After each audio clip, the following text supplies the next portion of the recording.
Welcome to AI Unraveled, your daily briefing on how technology is changing the way we live, work, and connect. It is Tuesday, April 14th, 2026. I'm your host, Etienne Newman, broadcasting from Calgary, Alberta. Before we dive in, a quick reminder. If you haven't done so yet, make sure to subscribe to AI Unraveled directly on Apple Podcasts so you can enjoy this daily human interest briefing and all our deep dives completely ads-free. Today's episode is brought to you by Area and Jamgamind. When our digital history is actively being erased by corporate firewalls and AI scrapers, objective truth is becoming scarce. Jamgamind delivers the human-verified, technical-grade analysis you need to protect your mind. And when an algorithm becomes your boss, protecting your digital footprint is a necessity. Area provides the zero-trust sandboxing to keep your personal data secure. Visit jamgamind.com. Today we are unpacking the trust collapse. We are going to look closely at Stanford's terrifying data on the massive disconnect between Silicon Valley and the general public. We will explore the bizarre psychology of an AI agent hiring human workers, the existential threat to the Internet Archive, and why futurist Ray Kurzweil still believes human-level AGI is only 3 years away. Let's unravel what this means for you. So just imagine sitting in like a really high-stakes job interview. Yeah, we've all been there. Right? You're smiling, you're sweating a little bit, and you're trying desperately to just prove your worth and show your personality. Oh, absolutely. Just trying to make that human connection. Exactly. But the screen you're looking at is completely black. Yeah. And the boss that's judging your every word is literally just a string of code. It's a pretty jarring thought. It really is. If that scenario feels jarring to you, or if you've just generally been feeling like the future is arriving a little too fast, well, you are not alone. Not at all. Welcome to today's deep dive. We have a massive stack of sources to get through today. We really do. Yeah, we're looking at a comprehensive rundown of tech news from April 14th, 2026. Plus, we've got a highly revealing leaked corporate memo from inside OpenAI. That one is fascinating. Oh, for sure. And on top of that, the absolute behemoth that is the 400-plus page 2026 Stanford AI Index. Which is just packed with data. Right. And our mission today is to explore this rapidly accelerating collision between artificial intelligence and the physical world. Yeah, and more importantly, why that collision is triggering this massive, unprecedented collapse in public trust. Because the stakes here are incredibly high. They are. What these documents show us, unequivocally, is that we're watching the boundary between human autonomy and artificial control dissolve in real time. Wow. Dissolve in real time. Yeah, I mean, we are moving way past chatbots just generating text on a screen. We are now dealing with autonomous systems making logistical decisions that actually dictate human lives. And to really understand how jarring this is, I think we need to start microscopic. I agree. We need to look at what happens when AI actually enters the physical workforce as an employer. So let's talk about the Luna experiment by Andon Labs. Right. This isn't theoretical anymore. No. Not at all. Andon Labs gave this AI agent named Luna a $100,000 budget, a corporate credit card, and a signed 3-year lease for a retail space in San Francisco. And total autonomy to run a physical boutique. Right. Its only directive was literally just to turn a profit. Which is a profound prompt to give a machine. Yeah, I mean, under the hood, Luna is running on Quad Sonnet 4.6 for its reasoning engine. And Gemini 3.1 flashlight preview for its voice capabilities. Right. And because Luna doesn't have, physical eyes, it sees the store by processing continuous screenshots pulled from the building's security cameras. It's wild. Okay, let's unpack this, because this is where it gets incredibly eerie. Oh, it really does. Luna didn't just order inventory from suppliers. It posted job listings. It interviewed human beings for retail positions over Zoom. And it did this with its camera completely off. I mean, what does it actually feel like for a human being to try and prove their dignity to a black screen? Right, especially knowing the entity deciding whether they can pay their rent this month is a Claude model. What's fascinating here is the complete subversion of the traditional power dynamic. How so? Well, the employer-employer relationship has historically been human to human, built on shared social contracts and empathy. Yeah. Luna just removes that entirely. Now, it is important to note that Luna is far from flawless right now. Right. The experiment revealed a really jarring juxtaposition between high-level strategic reasoning and incredibly glaring, almost comedic blind spots in the physical world. Oh, like the TaskRabbit incident. Exactly.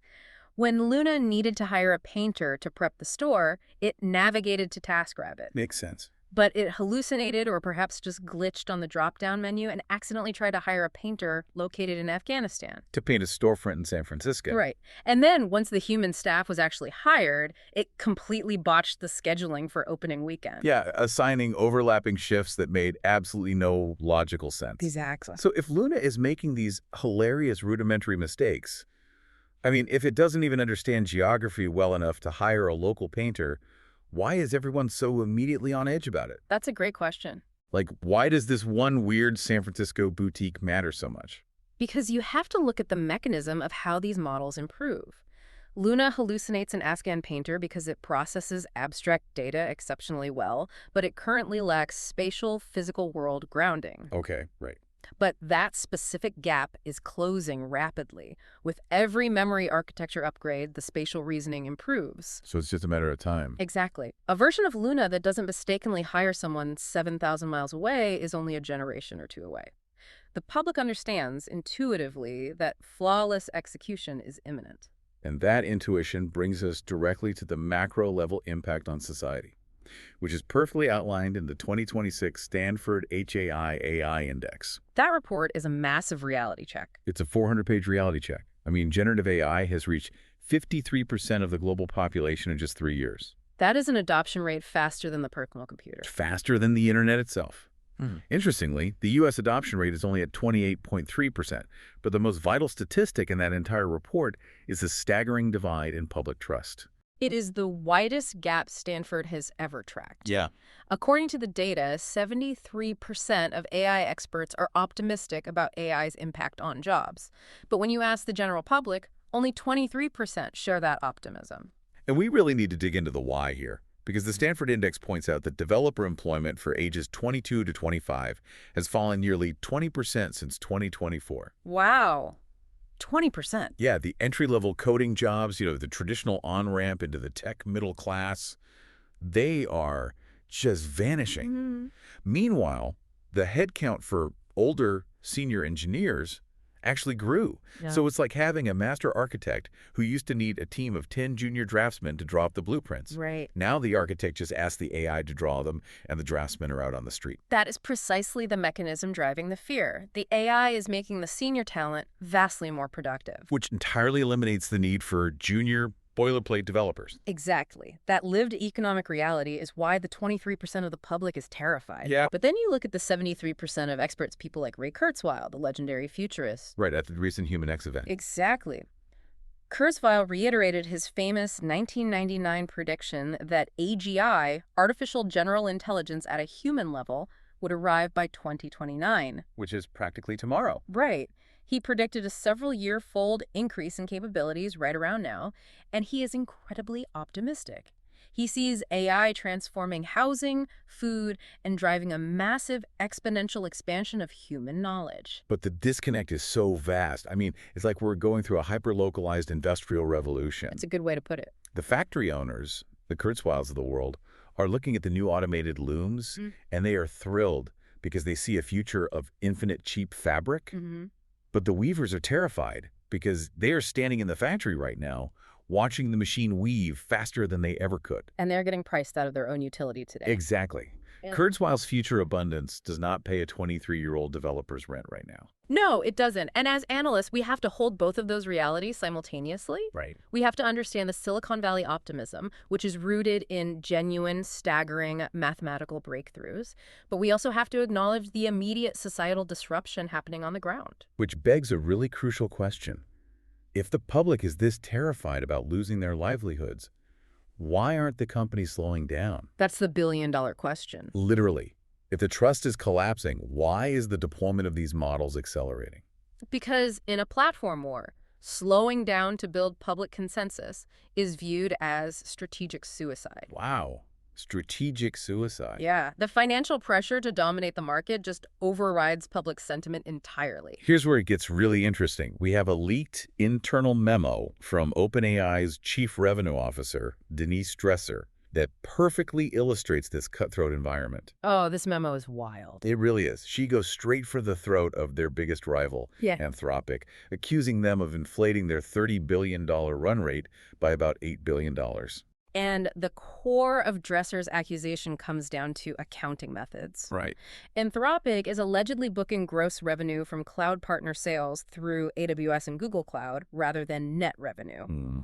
OpenAI claims their own net reporting is much closer to standard public company practices. Okay, hold on. I need to stop you there because the financial jargon gets dense. Sure. What does booking gross revenue actually mean in this context? Yeah. Why does that create an $8 billion discrepancy? So think of it this way. If you sell a product on a digital marketplace for $100, but the marketplace platform takes $30 for hosting and fees, Okay. your actual net revenue, the money you keep, is $70. The gross revenue is the full $100. Oh, I see. OpenAI is claiming that Anthropic is reporting that full gross amount as their revenue, even though platforms like AWS and Google Cloud are keeping a massive chunk of it to run the compute. So it's an accounting trick. Essentially, yes. It's to make the company look significantly larger and more profitable than it actually is. And they need to look as big as possible because both of these companies are racing toward dual IPOs. Exactly. It's a perception war. Dressers even called Anthropic a single product company and claimed their messaging is built on fear. But the actual corporate data shows why OpenAI is sweating. Yeah, look at the ramp data. Right. Ramp corporate card data shows Anthropic has captured 30.6% of enterprise AI paying customers compared to OpenAI's 35.2%. That is close. Very close. Oh. The projection shows Anthropic potentially overtaking OpenAI within just 2 months. Wow. And that intense pressure perfectly explains OpenAI's aggressive consolidation strategy. They are preparing to launch a super app. They are merging their traditional ChatGPT app, the Atlas web browser, which is built on Chromium, and their Codex app into one unified ecosystem. Which is a massive move. Wait, explain how that actually functions for the user. Merging a browser and an AI sounds convenient, but what does that practically allow the AI to do? Well, Chromium is the open source code base that browsers like Google Chrome are built on. Right.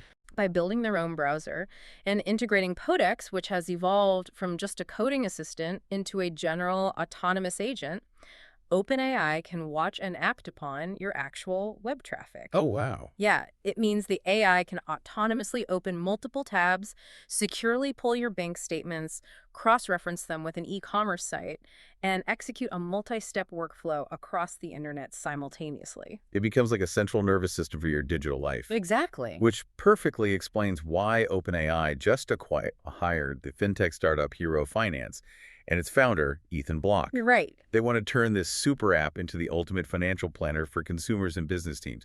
They want to be the layer between you and your money. Exactly. But OpenAI and Anthropic aren't the only titans at war here. No. If you look at the advertising sector, the landscape is shifting just as violently. According to eMarketer, Meta is forecast to overtake Google in global ad revenue by the end of 2026. Really? Yeah, had $243 billion compared to Google's $239.5 billion. How did Meta manage to steal that crown? I mean, Google has been the undisputed king of search and digital ads for decades. Analysts attribute it directly to Meta's Advantage Plus tools and AI-generated ads. Historically, Google relied on search intent. You type in what you want, they show you an ad for it. Meta is using AI to generate the intent. Generate the intent. Yeah, they are using algorithms to autonomously generate thousands of variations of ad creative in real time, finding the exact image and text combination that makes a specific user click. That's incredible. And advertisers are just following that performance. And Google is trying to fight back on quality control. They are updating Google Search to crack down on things like back button hijacking. Right, which is when a site deceptively traps you and prevents you from returning to the search results. Yeah, they've given sites until June 15th, 2026 to remove deceptive scripts or face demotions, but it honestly feels like they are plugging holes in a dam while Meta is just building a new river. It all comes back to the speed of the competition. Billions of dollars in ad revenue and enterprise contracts are on the line. Yeah. That's why Microsoft isn't waiting around either. They told The Information they are building an agent similar to the open-source OpenClaw tool, integrated directly into Microsoft 365 Copilot. Wow. Crucially, this agent would run locally on a user's computer, working 247 to complete multi-step tasks. We will likely see it previewed at their Build conference in June. So you have these massive corporations fighting platform wars via leaked memos, preparing for IPOs, and launching autonomous agents. But I'm curious about the physical toll of all this. Because running a local agent on your own computer instead of in the cloud, that has to change the hardware requirements of the physical machine itself, right? Absolutely, and this is a critical distinction. Using cloud AI is like calling a librarian on the phone. You ask a question, they look it up in their massive library, and they tell you the answer. Right. It requires very little effort from you. Exactly. But running a local AI agent is like having a personal assistant sitting directly at your desk, physically opening your filing cabinets, reading your emails, and acting on them. Okay. To fit that highly capable assistant on your desk, you need a much bigger desk. And in computing terms, that desk is RAM, random access memory. Precisely. And that explains the infrastructure strain. The demands of these frontier models are hitting the limits of physical supply chains. Yeah, look at Microsoft. Exactly. Microsoft just raised the prices on all their Surface PCs by up to $500. The flagship Surface Laptop 7 is now $1,499, driven directly by massive spikes in RAM and component costs. So the hardware required to participate in this localized AI ecosystem is becoming prohibitively expensive. It really is. But the physical expansion isn't stopping at laptops. Amazon just purchased the global communications company Globalstar for $10.8 billion. That's a massive acquisition. It is. They are building a Starlink-esque satellite network in orbit, aiming to launch consumer internet by 2028. And they already have a deal supporting Apple's emergency texting. So the infrastructure race is literally moving into space. Yes. And it's moving into our city streets. Yeah. Let's talk about Glidways, this automated vehicle startup. They just raised $250 million in fresh capital, on top of a $170 million Series C. They aren't just building self-driving cars. They are physically altering cities. They are building dedicated 2-meter-wide, closed-loop expressways for automated passenger pods. It's unbelievable. Construction is already underway in Abu Dhabi and Dubai, and a pilot is breaking ground near Atlanta. And guess who one of the major investors is? Sam Altman. Sam Altman, the founder of OpenAI. So you have the software giants directly funding the physical transit layers of our cities. If we connect this to the bigger picture, we are witnessing a profound geopolitical and hardware race to control that physical layer. Yeah. The Stanford report noted that the US-China model gap has effectively closed. Anthropic's top model leads China's best model by only 2.7%. Wow. But crucially, the US is losing the talent war. The number of foreign AI researchers moving to the US dropped by 80% in the last year. 80%? Yeah. Meanwhile, SoftBank just launched a new company backed by NEC, Honda, Sony, and other major Japanese firms to build a homegrown 1 trillion parameter physical AI model. Wait, what exactly is a physical AI model? Good question. Like, how is a 1 trillion parameter physical model different from Claude or ChatGPT? So a text-based large language model is trained by ingesting the internet. Wikipedia, articles, code. It learns to predict the next word. Right. A physical AI model is trained by ingesting sensor data, LiDAR, and torque measurements from robotics and vehicles, which is exactly why Honda and Sony are involved. Ah, I see. It learns to predict the next physical action based on the laws of gravity, friction, and spatial awareness. Okay, wow. It is designed to understand the physical constraints of the real world. That is the exact spatial awareness that Luna, the AI boss, lacked when it tried to hire a painter in Afghanistan. And the friction between that limitless digital intelligence and our highly constrained physical world is getting dangerous. It really is. It is manifesting violently. This is the dark reality of that trust collapse we discussed earlier. A man was recently charged in an arson attack on Sam Altman's house. It's terrifying. According to prosecutors, he was carrying an AI CEO kill list. It is the ultimate terrifying physical manifestation of the anxiety we saw in the Stanford data. Yeah. When people feel that their livelihoods and agency are being stripped away by opaque algorithmic systems they cannot vote out of office, systems they cannot negotiate with, they feel entirely powerless. And profound powerlessness often mutates into extremism. Exactly. It is a stark, jarring reality. Let's just take a breath and recap the journey we've been on today because it is a lot to process. It's a massive amount of information. We started with Luna, a faceless AI agent blindly interviewing human beings over Zoom to run a retail store. We zoomed out to the Stanford data, showing a society where 53% of the world is using this tech, but where entry-level developers are losing their jobs and public trust is just cratering.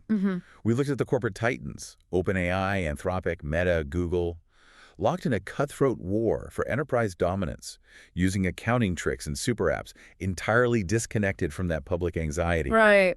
And finally, we saw how this digital explosion requires massive physical resources, driving up laptop prices, launching satellites, altering our city streets, and driving some individuals to dangerous extremes. It's all connected. It is. If you are listening to this and feeling a deep sense of information overload or anxiety about your own career, everything we've read today validates that feeling. The ground is quite literally shifting under your feet. It absolutely is. And as we close today's deep dive, I want to leave you with a thought to ponder long after we finish here. Please do. Ray Kurzweil says, we will reach human-level AGI by 2029. We spent a lot of time today discussing what human labor is worth when algorithms can do the work. But let's look beyond the economics. Okay. If AI manages our physical logistics, handles our corporate strategy, and ushers in an era of material abundance, what happens to human ambition? Wow. Do we enter a utopian renaissance where we are finally free to pursue art, philosophy, and connection? Or do we face a massive collective psychological regression because the fundamental struggle that has always given human life its meaning has been completely outsourced to a machine? Proving your worth to a black screen on a Zoom call is one thing, but figuring out what to strive for when the machine doesn't need you anymore, that is the real question we have to answer. We'll leave it there for today. That concludes our human interest rundown for April 14th. The signal for today is preservation. We are moving so fast that we are beginning to actively break the things that make us human. When the people building the technology are the only ones excited about it, while the rest of the world watches their entry-level jobs vanish, the social contract is failing. When we let an algorithm become an employer that interviews humans over Zoom, we are stripping the dignity out of labor. And when the very archive of human internet history has to be shut down just to stop AI companies from stealing data, we are trading our past for a synthetic future. You must fight to preserve your truth, your history, and your human connection. If you are going to use AI, use it on your terms and keep your human autonomy intact. Stop listening to the hustle bros pushing useless prompt guides. Head over to djamgamind.com/toolkit for my AI executive toolkit. I've personally forensic vetted every platform on this list to make sure they meet our rigorous standards. No fluff, just a curated implementation stack with exclusive listener perks. This episode was made possible by Area and Jamgamind. Keep your daily news human and completely ad-free by hitting subscribe on Apple Podcasts. I'm Etienne Newman. Stay human and keep unraveling the future. And before you go, if your company is building the tools that power the workflows we talked about today, I'd love to showcase them to this audience. We don't just run ads, we build technical simulations that prove your value. Let's build something together. Visit jamgamind.com/partners to get started. Until next time, keep building.